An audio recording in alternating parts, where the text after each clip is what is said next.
In this video, I'm going to show you how you can insert graphs into Excel and how you can draw lines of best fit, including finding out the gradient. So we have already calculated or used Excel formulae to calculate 1 over our wavelength, and we've also used it to calculate our average potential difference from 3 separate results.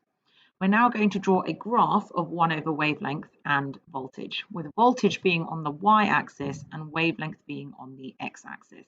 Now, the way Excel does this is whatever column or set of data is on the left-hand side, that goes on the x-axis. So column B will go on the x-axis and column F will go on the y-axis. So I'm going to select both columns. I'm going to actually click on where it says B to highlight the entire column.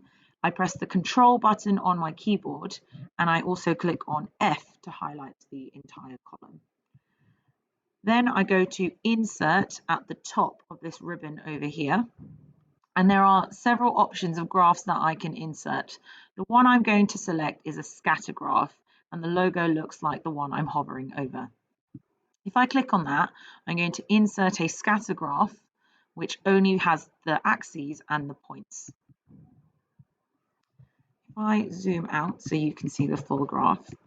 So I now have a graph here which has a title, but not the title I want, no axis labels and no gradient at the moment. So what I'm going to do is I'll just double click this top ribbon to get rid of it. Right, so I'm zooming in on my graph just so you can see better. The first thing we're going to do is just change the title so we don't forget.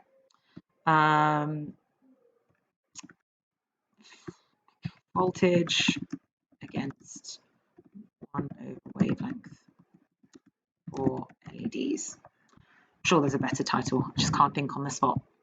Now I'm going to add my axes labels. So when I select the graph I've just inserted, you'll see that the tiny little dots appear around it to show that I'm on it.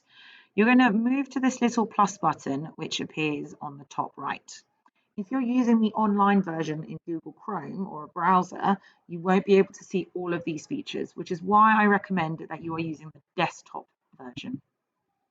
We're going to click on that plus logo or plus sign, and we're going to add axis titles, and I'm going to just check that box.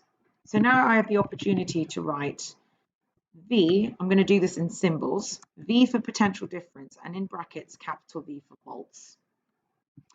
And for my axes title on my x-axis, I'm going to do 1 over my wavelength. In order to insert the Greek symbol for wavelength, I click Insert on the top ribbon. I go across to Symbols, open the Symbols dialog box. I double click on the wavelength symbol, and it will just insert it, and I'll close it. So I've now written 1 over wavelength, and again I'm going to open my bracket, and my units, if you remember, is times 10 to the power of 6 meters to the minus 1, and I'm going to close my bracket. Right, I'm just going to make the font the same as well for completeness. All right, you will notice that I don't have any subscripts when I do need some subscripts to show my powers. So it's very similar to what you did last time when you were adding subscripts in your Excel spreadsheet. You just highlight the thing, you right click, this time you click on font. You get a similar dialog box and you just want to select superscript, and you want to do the same for anything else that you want to change, like so. So now I've got correct scientifically labeled axes. So I'll zoom back out. The next thing we're going to do is add our line of best fit. So again, if we click on this plus button, we're going to move our mouse down to trend line, but we're going to move it across to the little arrow pointing to the right and click on that. More options will appear, telling me, do I want a linear line of best fit, an exponential line, etc. What we're going to do is we're going to click on more options. Then what you should get on the right hand side is this new box appearing. So in this new box, just make sure, if it isn't already, that trend line options shown by these bars is highlighted. Linear should by default also be highlighted. We're going to scroll down in this box and we're going to force our line of best fit to go through the origin. So we're going to check the box that says set intercept, and by default it should be at 0, 0. What we also want is the gradient of the line of best fit. So if we click display equation on chart, there it is. If we click display equation on chart, what should automatically pop up is an equation y equals, and this is the gradient multiplied by x, and there is no plus c value because we already set our y-intercept to be 0. So this is the gradient of our graph. Just be careful of the units for this gradient.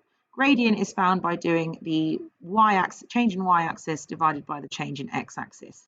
In this case, our y-axis is in volts, but our x-axis is actually times 10 to the 6 meters to the minus 1.